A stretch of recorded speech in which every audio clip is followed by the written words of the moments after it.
The Maine People Podcast, available everywhere. Click subscribe so you never miss an episode. You would do stuff like this? Yeah, exactly. Doesn't that look fun? Talk about a good way to get your aggression out. Oh my gosh.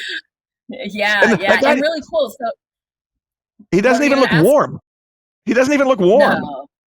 Yeah, I mean, the good thing about living and working up there is that you're never too far away from a doorway to get back inside, which is good. And a lot of what you're seeing there in terms of what they're clearing, that observer is clearing off, is actually frozen fog or rime ice. And so, Mount Washington is in the clouds or in the fog 60% of the time.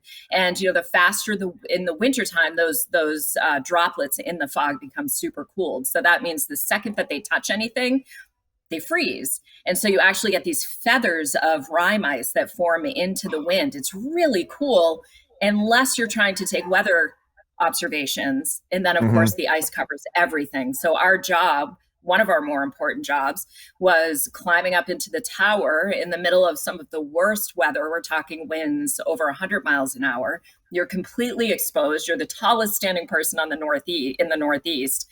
And you've got to clear ice off of the instruments. Some of these instruments are even heated, but they still need to be babysat. This is a more recent video of you up there. And you ever try the leaning into the wind thing and see how far you could lean over and not fall? Oh, yes. This is the tower you were talking about. Yeah. So this is looking over the entire summit. You can see that's exactly it. People say, oh, well, what do you use to clear off the ice? Do you brush it off gently? No, we use a full-on crowbar to use vibration to cause that ice to disperse. And so we were actually sitting in the last bit of that video at dinner time. And, as exciting and as cool as the weather observation part of it and, the worst weather in the world, it's also such a great place to really get to know people, and especially your coworkers. I mean, it could be a nightmare, right? You're stuck up there with somebody you don't like.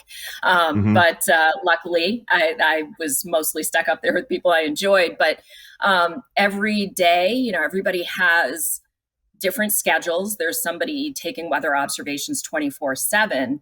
But you all come together for dinner, which is awesome. Nice. So you all kind of do breakfast and lunch on your own, but we all would sit down for a family style dinner every single night. And it was some of my favorite memories. Coming up May 19th on the Maine People Podcast, you wouldn't know what to wear if you didn't listen to what she has to say. Maine meteorologist Sarah Long is the next guest.